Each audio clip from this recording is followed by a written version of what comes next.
Morphology, the study of the structure of words. What is morphology?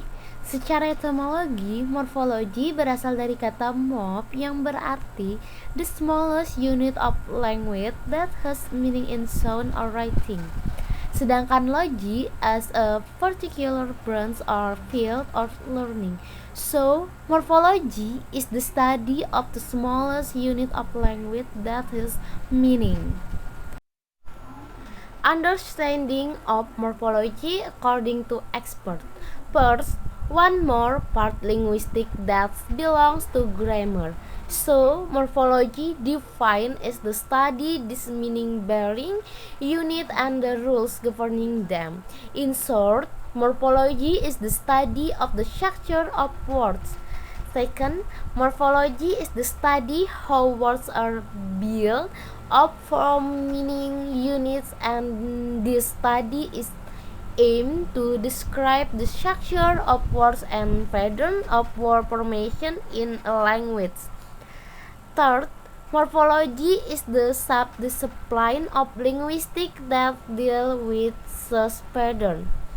Fourth, morphology is also the study of form-meaning relationship between lexical units and their arrangement in forming words. And last, morphology is the field of linguistics that study morphemes and their combination, part of the structure of language, which includes words and parts of words, namely morphemes.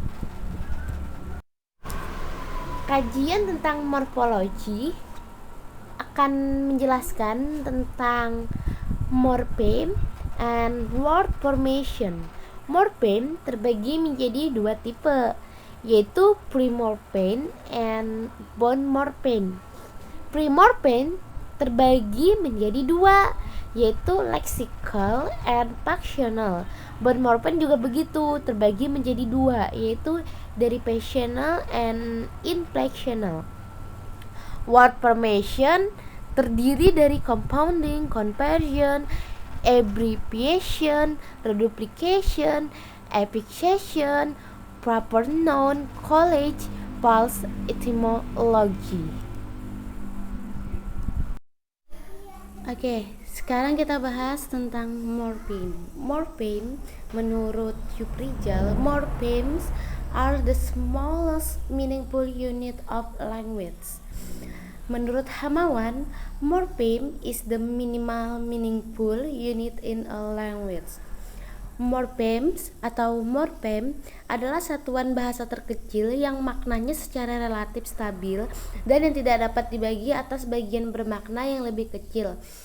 Seperti contoh di dalam bahasa Indonesia, ter tidak bisa dibagi, di juga tidak bisa dibagi, pensil juga nggak bisa dibagi menjadi pen dan sil. Dan contoh dalam bahasa Inggris seperti yang huruf yang berakhiran, kata yang berakhiran s, ly, nest, and box juga tidak bisa dibagi menjadi bo dan x. Why morpheme is smallest meaningful unit language? First, it is minimal because it cannot be further divided into smaller unit. 2. It is meaningful in that it stands for something conceived in the speaker meaning. Oke, sekarang kita masuk ke allemorphs. What is allemorphs? Apa sih itu allemorphs? Allemorphs are any variant form of a morpheme. Jadi allemorphs itu variasi bentuk dari morpheme. Nah, variasi bentuk morpheme itu seperti apa sih? Contohnya seperti penunjuk setiap plural. Penunjuk plural dalam bahasa Inggris diakhiri oleh s dan diakhiri es. Realized through many allemorphs.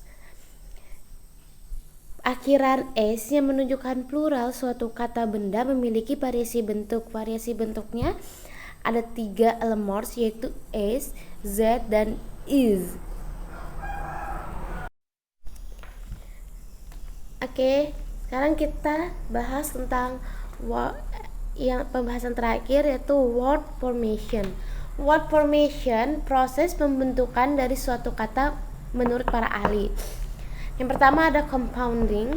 Compounding ini kombinasi dari morfem bebas, contohnya goes dan house menjadi goes house.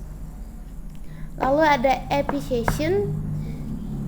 Ini hampir sama dengan compounding, cuman prosesnya dari word formation, contohnya unhappy and happiness. Lalu ada conversion, kelas kata yang tidak ditambah suffix, contohnya to cheat, a cheat. Lalu ada proper noun. Proper noun ini kata yang berasal dari nama tempat, nama penemuan, dinamakan pada present dan ditulis dengan huruf besar. Harus ditulis dengan huruf besar. Lalu ada abbreviation. Abbreviation ini dibagi menjadi 4, yaitu clipping words. Clipping words ini kalau dalam bahasa Inggris memiliki syllables atau suku kata, yaitu bicycle jadi big atau big menjadi bicycle. Lalu ada accent menjadi examination. Lalu ada blending words. Blending words itu suatu kata yang dibentuk dari suatu kata lainnya dan dikomunikasikan. Contohnya brunch. Brunch ini gabungan dari breakfast dan lunch. Diambil dari breakfast yang hanya B dan R-nya, lalu lunch yaitu U, N, C, dan H. Lalu ada acronyms. Acronyms ini diambil dari penggalan-penggalan kata namun dilafalkan seperti kata. Contohnya radar, radio, directing, and ranging. Atau kita bisa ambil contoh lainnya, UINSI ya. UINSI itu kan singkatan dari Universitas Islam Negeri Sultan Haji Muhammad Idris Samarinda. Nggak bisa kita singkat kepanjangan nanti kalau kita cuma singkat inisial-inisialnya. Lalu ada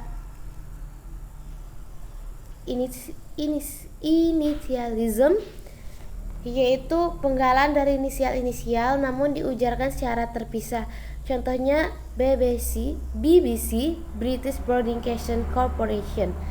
Lalu ada cognate. Cognate ini adalah is the word formation process in which a new word is created either deliberately or accidentally without using the other word formation process and often from seemingly nothing. Proses pembentukan kata di mana kata baru dibuat baik secara sengaja atau tidak sengaja tanpa menggunakan proses pembentukan kata lain dan seringkali dari yang tampaknya tidak ada. Lalu ada reduplication, pengulangan kata.